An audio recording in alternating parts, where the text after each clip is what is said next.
So it's been a while since I've done an updated MVP ladder here on the channel. So now that we're only 5 weeks away from the regular season ending, I wanted to make an updated list because the MVP picture has really come all together. We know who the real contenders are. We know who can legitimately win this award. So I want to do my top 5 MVP candidates going into week 13. And I want you guys to keep this in mind. Number one, I didn't look at any sports books before I made this list because I didn't want that to influence how I would rank it.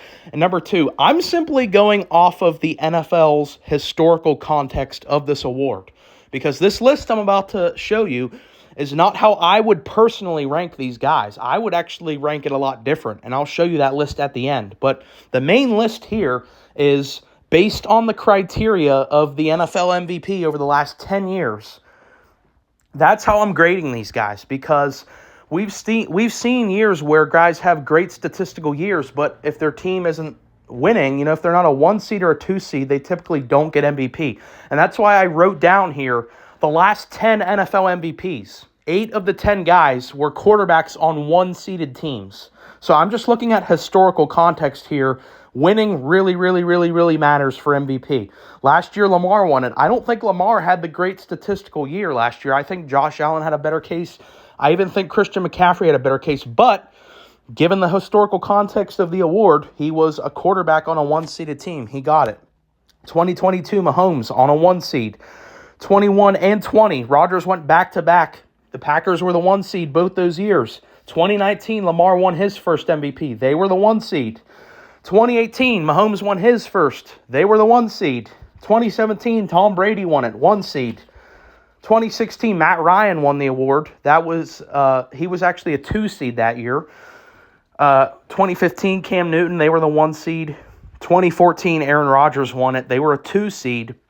2013, Peyton Manning won it. They were a 1 seed. So I wrote down the last 10 award winners to really show you guys how dominant the 1 seed teams, the 1 seed players really are in this list, because it's clear that's what the voters take into account the most is winning. So I want you guys to keep that in mind as we get into this list. All right, so coming in at number 5, I have Saquon Barkley. I think he really has pulled ahead as the best running back in the NFL right now, with Derrick Henry kind of starting to slow down a little, and obviously Christian McCaffrey missing all that time. I think Saquon would rank at the top of my list for running backs in the NFL. And I would like to put Saquon higher for sure. If it was just my criteria, I have Saquon higher than 5. But looking back at the historical context of the NFL MVP, the last 10 years, they only give this award to quarterbacks. The last time we saw a running back win this award was Adrian Peterson in 2012. I don't think we're ever going to see a non-quarterback win this award ever again. So although I personally think Saquon really should deserve a shot at winning this award because of how great he's been, they just don't give it to running backs. I think it's when I see people online saying, like, he should win it, like, yeah, I agree, but they're not going to give a running back MVP. They're not going to do that. I would bet a lot of money that Saquon will not win this award, even if he does go on to break the single-season record, which he actually is on pace to do, most yards for running back in a single season. And when you compare his numbers right now to Adrian Peterson's stats through 12 games, Saquon Barkley is better in every single category than Adrian Peterson. So I want to take a look at Saquon's numbers right now. So currently, like we said, this is right after week 12, making this video. Saquon Barkley has 1,392 rushing yards, 11 games played. He has 10 touchdowns rushing the ball. So that averages out to 127 yards per game. He's averaging 6 yards per carry. And looking at his receiving yards, he has 257 receiving yards with 2 receiving touchdowns. So I adjusted those numbers for what those numbers would look like for an entire 17-game season, just so you can get a better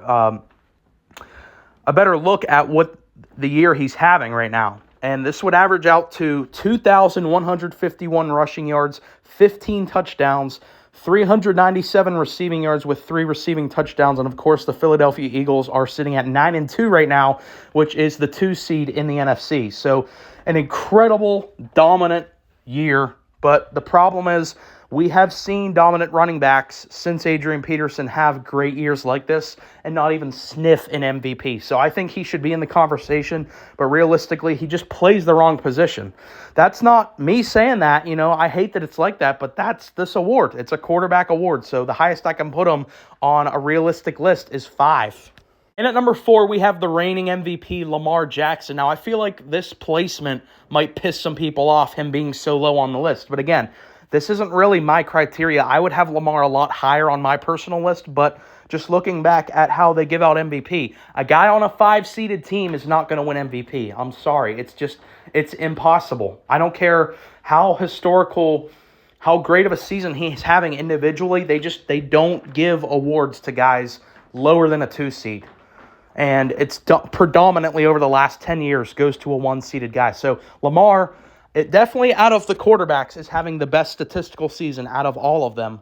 But he's on a 5 seed. And just looking back at last year when Lamar won the award, he didn't have the best statistical numbers. Josh Allen had better stats, but Lamar was on the 1 seed, so he got the award. So let's take a look at Lamar's numbers individually.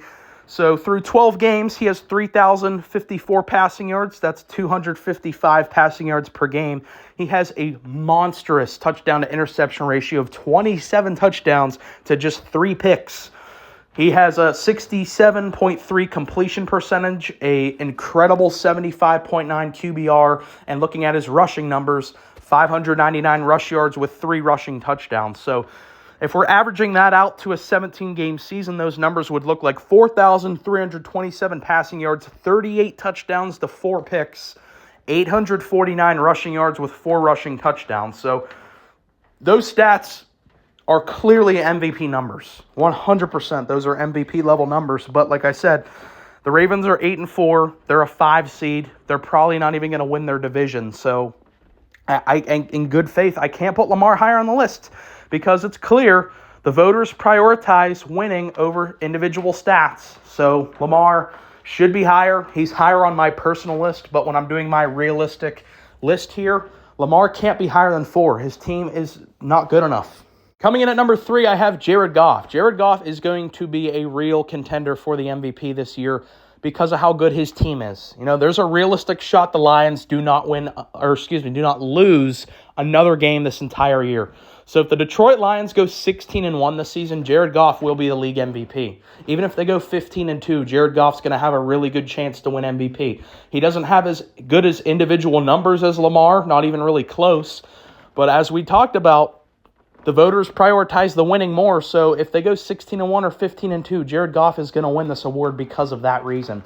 And they're going to be the 1 seed in the NFC. So the history is on the side of Jared Goff in terms of having the best claim this year as of right now, even though his numbers aren't that great. Let's take a look at his numbers. And they're not bad for sure. They don't match up to Lamar's very well. 2,761 passing yards through 11 games. That's 251 yards per game. So only 4 less yards per game than Lamar. And then when you look at his touchdown interception ratio, I really think that this is the biggest positive for Lamar over Goff is the TD to interception ratio, because Goff's is not as good as Lamar's. He has 20 touchdowns to 9 picks, whereas like we said earlier, Lamar's 27-3. So, but then we look at completion percentage, 72.9. That's better than Lamar. That's significantly better than Lamar Jackson. QBR, though, is really bad. It's actually kind of bad, 57.7. Now, QBR, not a perfect metric, but it just kind of gives you a feel of how good the player plays the position overall.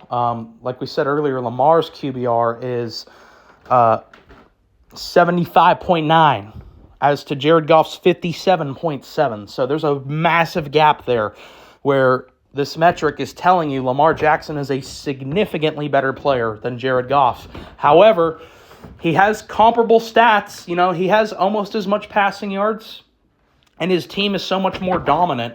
I think Jared Goff is just a better candidate. I wouldn't put Jared Goff higher on my personal list, but again, this is what the voters look at. So we adjust this. It's 4,267 passing yards and a 31-14 touchdown interception ratio. So if you have those numbers on a 16 or 15 win team, he's going to have a really, really good chance of winning MVP this year.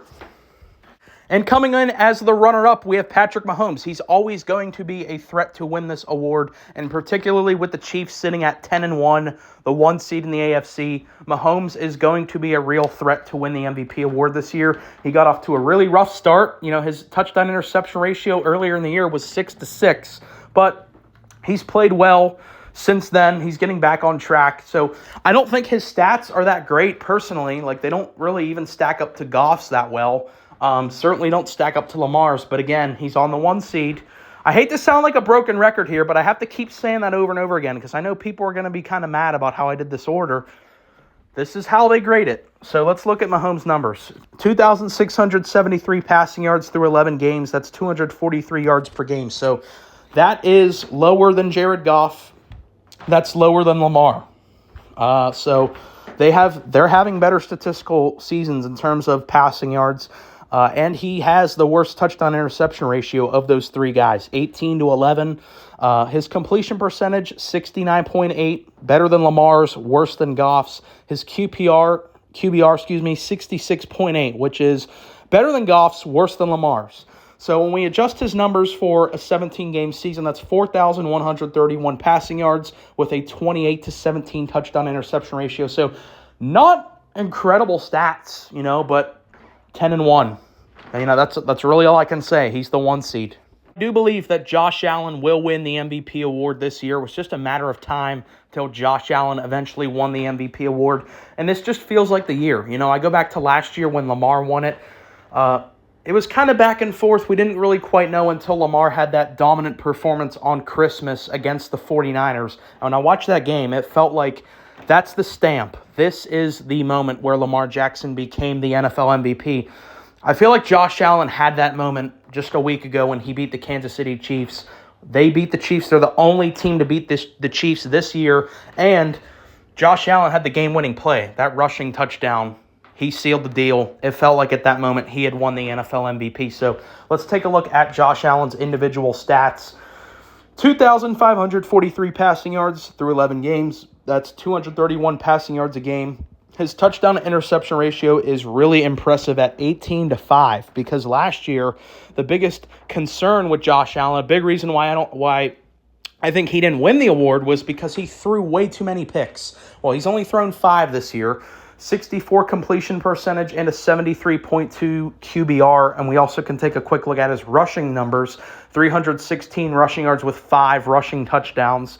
So if we average these numbers out for the season, it would be 3,930 passing yards, a 28-8 touchdown interception ratio, and his rushing numbers would be 488 rushing yards with 8 rushing touchdowns. So, yeah, really good year from Josh Allen, and I think it's really going to be neck and neck between Josh Allen and Patrick Mahomes, but I ultimately think, even though Mahomes has the better record, I think the psychological fact that the Bills beat the Chiefs is really going to help Josh Allen out, and he has a far better touchdown to interception ratio. And, he also has kind of a narrative thing that he's never won an MVP. There's some voter fatigue. Mahomes already has 2, so I think Josh Allen overall has the best case as of this point in time. But let's take a look at my personal list. If we're taking away the criteria of you have to be on a 1 or 2 seed. Let's take a look at how I personally would rank the MVP candidates. This would be my personal list if I were ranking out. If I had a ballot for MVP candidates,